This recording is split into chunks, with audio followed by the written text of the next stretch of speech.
अस्सलामुअलैकुम, खुशामदीद। मैं हूँ शर्जील अरशद और मैं हूँ सनिया मलिक। हेडलाइंस आपने देख ली, बुलेटिन का बाकायदा आगाज़ करेंगे और सबसे पहले आपको बताएंगे हुकूमत की बेहतरीन इक़्तिसादी पॉलिसियाँ, मईशत का पहिया पटरी पर चल पड़ा है। बिजली रिकॉर्ड सस्ती कर दी गई है। महंगाई 60 साल की कम तरीन सतह पर आ गई है। स्टॉक मार्केट ने तारीख साज बुलंदियों को छू लिया है। पाकिस्तान का तिजारती खसारा संभल गया है। पॉलिसी रेट 10% कम होकर 12% पर आ चुका है। हुकूमत की बेहतरीन कारकर्दगी, मईशत ट्रैक पर आ गई। शानदार माशी इस्लाहात और पॉलिसियों के फल मिलने लगे। बिजली रिकॉर्ड सस्ती कर दी गई। महंगाई 60 साल की कम तरीन सतह पर आ गई। और तो और स्टॉक मार्केट तारीख की बुलंद तरीन सतह पर आ गई। आज कारोबार में तेजी का रुझान रहा। इंडेक्स ने नई बुलंदी छू ली। शेयर्स 100 इंडेक्स 1816 पॉइंट्स के इजाफे से 1,20,754 पर पहुंच गया। IMF के प्रोग्राम के आगाज के बाद पाकिस्तान के बड़े इक्तिसादी इशारियों में इस्तेहकाम दिखाई दे रहा है। पाकिस्तान का तिजारती खसारा संभल गया है, जबकि ज़रा मुबादला के ज़खायर 2 माह की दरामद के बिल की अदायगी के लिए काफ़ी हैं। IT बरामदात और तरसीलात ज़र में भी नुमाया इजाफा देखा जा रहा है। पॉलिसी रेट 10% कम होकर 12% पर आ चुका है। मईशत इस्तेहकाम की जानिब गामजन है। बिजली रिलीफ पैकेज की तफसीलात सामने आ गई हैं। वज़ीर-ए-आज़म शहबाज शरीफ का रिलीफ पैकेज माहाना और सहमाही एडजस्टमेंट्स और वसूल करदा पेट्रोलियम लेवी पर मुश्तमिल होगा। वज़ीर-ए-आज़म बिजली रिलीफ पैकेज नेपरा में समाअत के दौरान तफसीलात सामने आ गईं। रिलीफ पैकेज माहाना, सहमाही एडजस्टमेंट्स और पेट्रोलियम लेवी की वसूली पर मुश्तमिल होगा। तफसीलात के मुताबिक ₹1.71 पेट्रोलियम लेवी की मद में रिलीफ शामिल होगा। ₹1.90 फी यूनिट सहमाही एडजस्टमेंट और ₹1.36 माहाना फ्यूल प्राइस एडजस्टमेंट के शामिल होंगे। पावर डिवीजन हुक्काम के मुताबिक ₹1 फी यूनिट से जायद रिलीफ तीसरी सहमाही एडजस्टमेंट से हासिल होने की उम्मीद है। ये मजमूई रिलीफ तकरीबन ₹6 फी यूनिट बनेगा।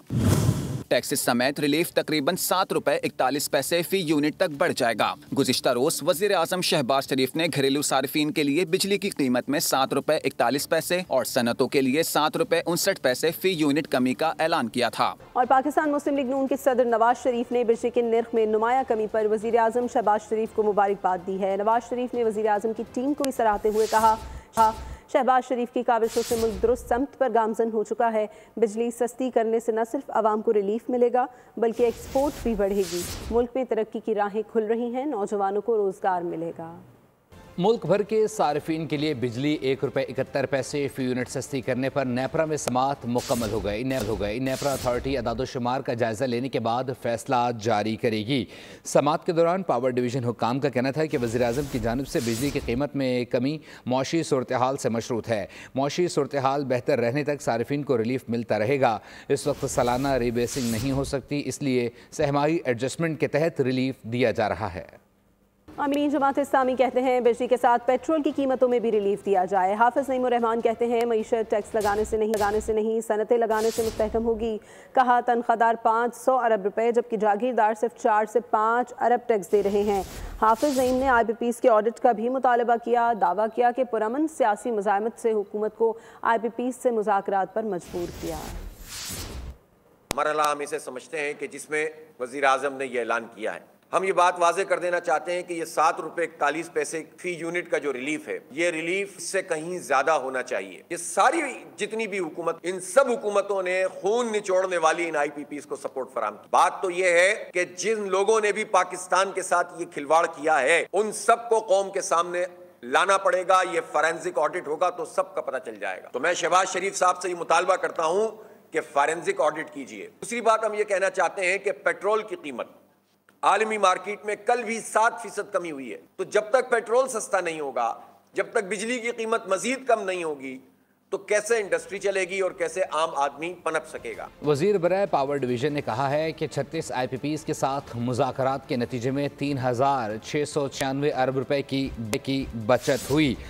अवैस लगारी ने बिजली के शोबे में बड़ी बचत को सार्फिन के लिए रिलीफ करार दे दिया और कहा ट्रांसमिशन लाइन्स के नुकसानात की वजह से बिजली 1 से 2 रुपये महंगी है। इस मसले के हल के लिए मनसूबा तैयार कर लिया गया है। गज़ब की शोला बयानी, पुरजोश अंदाज़े खिताबत और वतन से मोहब्बत जुल्फ़िकार अली भुट्टो को अमर कर गया।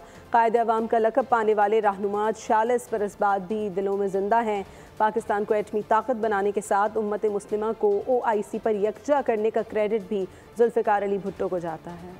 पाकिस्तान पीपल्स पार्टी के चेयरमैन जुल्फ़िकार अली भुट्टो 5 जुलाई 1928 लाड़काना में पैदा हुए। गैर मामूली और करिश्मा साज शख्सियत के हामिल नौजवान तालीम मुकम्मल करने के बाद सदारती ऐवानों में दाखिल हुए तो सबसे आगे निकलते गए। 1957 में वो अक़वाम मुत्तहिदा में जाने वाले पाकिस्तानी वफ्द के कम उम्र तरीन रुकन थे। 1963 में जुल्फ़िकार अली भुट्टो को पाकिस्तान का वज़ीर ख़ारजा बना दिया गया। इस मनसब पर रहकर उन्होंने पाकिस्तान की ख़ारजा पॉलिसी को बेहतर बनाने की कोशिश की। 20 नवंबर 1967 को जुल्फ़िकार अली भुट्टो ने पीपल्स पार्टी तश्कील दी। भुट्टो ने 20 दिसंबर 1971 को पाकिस्तान के चौथे सदर मुमलिकत का मनसब संभाला। 14 अगस्त 1973 को उन्होंने पाकिस्तान के नवे वजीर आजम का मनसब संभाला। 5 जुलाई 1977 को उनकी हुकूमत का तख्ता उलट गया। 4 अप्रैल 1989 को उन्हें नवाब मोहम्मद अहमद कसूरी के कत्ल मुकदमे में तख्ता पर लटका दिया गया। वो पाकिस्तान की सियासत में आए, छाए और चले गए, लेकिन भुट्टो का सियासी फलसफा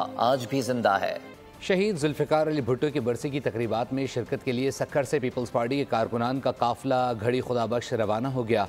तर्जुमान हुकूमत सिंध बैरिस्टर अरसलान इस्लाम शेख काफिले की क़यादत कर रहे हैं। मज़ीद जानते हमारे नुमाइंदे शाहिद दिल से। शायद आगाह कीजिएगा।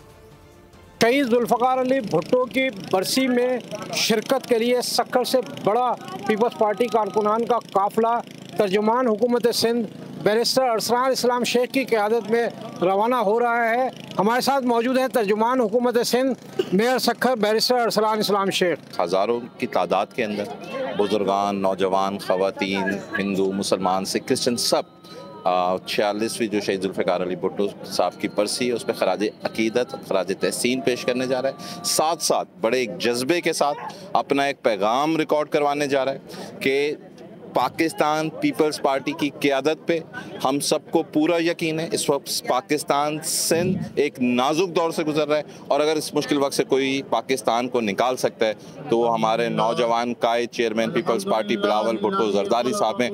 मुश्किल से मुश्किल फ़ैसले में इंशाअल्लाह ताला ये हम आवाम अपने कायद बिलावल भुट्टो जरदारी साहब के साथ खड़े होंगे, पीछे खड़े होंगे और हमें यकीन है कि इस मुश्किल वक्त से हमें हमारा कायद निकालेगा। बिल्कुल दुरुस्त बात है कि वक्त कारकुनान का काफिला जो है वो सक्खर से निकल रहा है, नारेबाजी हो रही है। जी शाहिद अली हमें सक्खर से अपडेट कर रहे थे, आपका बहुत शुक्रिया। पाकिस्तान पीपल्स पार्टी केनाल्स के मंसूबे के खिलाफ खड़ी है। वज़ीर आला सिंध ने वाज़ेह कर दिया, कहा नहरों के मामले पर बेबुनियाद प्रोपेगेंडा किया जा रहा है। केनाल्स पर 1 रुपया भी खर्च नहीं हुआ। पानी का कोई भी मंसूबा सूबों की मुशावरत के बगैर नहीं बन सकता। ये भी कहा कि सदर के पास किसी को काम से रोकने का इख्तियार नहीं। सदर ने किसी मंसूबे पर दस्तखत किए, न मंजूरी दी। मुराद अली शाह कहते हैं केनाल मंसूबा हुकूमत पंजाब की सोच ज़रूर है मगर हुकूमत सिंध ने उसे रोक रखा है। पीपल्स पार्टी के खिलाफ जो प्रोपेगेंडा इस कनाल के इशू को लेके किया जा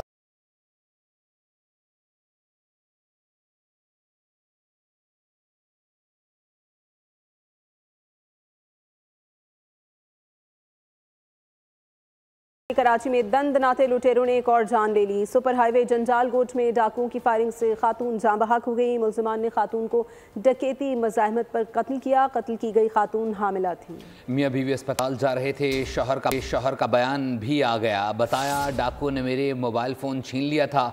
बीवी का पर्स छीनने लगे तो उसने डाकू को धक्का दे दिया। मुल्ज़िमान ने बीवी को फायरिंग कर दी। कराची के इलाके FB एरिया वाटर पंप पुल पर ट्रैफिक हादसा पेश आया है। तेज रफ्तार सुजुकी की मोटरसाइकिल को टक्कर 3 साला बच्चा जाँ बहक हो गया। रेस्क्यू हुकाम के मुताबिक मोटरसाइकिल पर सवार दूसरे बच्चे समेत मर्द और खातून जख्मी हो गए। जाँ बहक और जख्मी अफराद को अब्बासी शहीद अस्पताल मुंतकिल कर दिया गया है। और वे बताएं कि कराची में स्टील मिल मोड़ के करीब ट्रॉलर ने मोटरसाइकिल सवार को कुचल दिया है। अफसोसनाक हादसे में एक शख्स जाँ बहक हो गया है। जाँ बहक शख्स की लाश जिन अस्पताल मुंतकिल कर दी गई है। अपडेट करें, कराची में एक और अफसोसनाक वाक़या पेश है। कराची में स्टील मिल मोड़ के करीब ट्रॉलर ने मोटरसाइकिल सवार को कुचल दिया है। अफसोसनाक हादसे में एक शख्स जाँ बहक हो गया है। जाँ बहक शख्स की लाश जिन अस्पताल मुंतकिल कर दी गई है। उधर कराची में ही साइड सुपर हाईवे पर वाक़ई गत्ते की फैक्ट्री में आग भड़क उठी। 4 घंटे से ज़्यादा का वक्त गुजर चुका है। फायर ब्रिगेड की टीम आग पर काबू पाने की कोशिशों में मसरूफ़ अमल है। आपको ये बताएं कि कराची में साइड सुपर हाईवे पर वाक़ई गत्ते की फैक्ट्री में आग भड़क उठी। वहाँ क्या सूरत हाल है, जान लेते हैं बोल न्यूज़ के नुमाइंदे खुरम गुलजार से। खुरम, क्या ताज़ा तरीन सूरत हाल है इस वक्त? जी बिल्कुल, इस वक्त मैं साइड सुपर हाईवे एहसनाबाद में मौजूद हूँ। इंडस्ट्रियल एरिया ये कहलाता है। आप मेरी रकम में देख सकते हैं, ये गट्टा फैक्ट्री में आग लगी है। आग की शिद्दत इतनी है कि आग ने पहले ग्राउंड और फर्स्ट और फिर सेकंड फ्लोर को भी अपनी लपेट में ले लिया है। ताहम 4 घंटे से ज़ायद का वक्त गुजर चुका है। 10 से ज़ायद जो है वो फायर टेंडर यहाँ मौजूद हैं, वाटर ब्राउज़र हैं, स्नार्कल है। उसके अलावा वाटर कॉरपोरेशन की जानिब से वाटर टैंकर भी तलब किए गए हैं ताकि पानी की कमी का सामना ना करना पड़े। लेकिन हम ये देख रहे हैं कि 2 से 2,500 गज के रकबे पर ये फैक्ट्री कायम है। फायर ब्रिगेड हुक्काम का बताना है कि गत्ते के रोल होने की वजह से आग बुझाने में जो है वो दुश्वारी का सामना करना पड़ रहा है, क्योंकि गत्ते के अंदर आग लगने के बाद उस पर कंट्रोल करने के बाद जो है वो कूलिंग का अमल में भी काफ़ी वक्त जो है वो दरकार होता है। अब से आग में काबू पाने में लगेगा ये कहना काबिल वक्त है। ताम फायर ब्रिगेड जो है वो बिल्डिंग को 3 अतराफ से बहुत शुक्रिया अपडेट करने के लिए। और चीन का अमेरिका को जवाबी टैरिफ वार। अमेरिका की तमाम मसनूआत पर 34% टैरिफ आयद कर दिया है। अमेरिकी मसनूआत पर टैरिफ का इतलाक 10 अप्रैल से होगा। अमेरिकी सदर ट्रंप की जानिब से इंतहाई सख्त टैरिफ ऐलान के बाद चीन, जापान, यूरोप, कनाडा और दीगर मुल्कों की जानिब से शदीद रद्द-ए-अमल सामने आ रहा है। फ्रांस ने भी सख्त रद्द-ए-अमल दिया है। इसी तरह चीन भी तेज़ी से तिजारती जंग में पेशकदमी कर रहा है। पाकिस्तानी मसनूआत पर 29% अमरीकी टैरिफ आयद होने का मामला। हुकूमत ने सूरत हाल से निपटने के लिए मौसर हिकमत अमली तैयार कर ली है। वज़ीर आज़म ने स्टीयरिंग कमेटी और वर्किंग ग्रुप कायम कर दिया है। वज़ीर ख़जाना मोहम्मद औरंगज़ेब को 12 रुकनी स्टीयरिंग कमेटी का कन्वीनर मुकर्रर कर दिया गया है। सेक्रेटरी तजारत वर्किंग ग्रुप के कन्वीनर मुकर्रर किए गए हैं। कमेटी अमरीका के साथ इजाफी टैरिफ के मामले पर मुज़ाकरात के लिए जाएगी। पाकिस्तानी मसनूआत पर 29% अमरीकी टैरिफ आयद होने का मामला। हुकूमत ने सूरत हाल से निपटने के लिए मौसर हिकमत अमली तैयार कर ली है। वज़ीर आज़म ने स्टीयरिंग कमेटी और वर्किंग ग्रुप कायम कर दिया है। कौमी क्रिकेट टीम दौरा न्यूजीलैंड में तीसरा और आखिरी वनडे कल खेलेगी। शाहीनों को क्लीन स्विप से बचने का चैलेंज भी दरपेश है। कौमी स्क्वाड ने आखिरी वनडे से कबल भरपूर प्रैक्टिस की, जबकि दूसरे वनडे में तबीयत ख़राब होने के बाद हारिस रऊफ की प्लेइंग 11 में शमूलियत जो है वो मैच से पहले उनका फैसला किया जाएगा। कीवी टीम इब्तदाई 2 मैचेस जीतकर सीरीज़ में पहले ही अपना नाम कर चुकी है। न्यूज़ स्टूडियो से फिल वक्त के लिए इतना ही। अपडेटेड रहने के लिए विजिट कीजिए हमारी वेबसाइट boldnews.com और देखते रहिए बोल्ड। सब्सक्राइब करें और बेल दबाएं ताकि कोई खबर रह न जाए।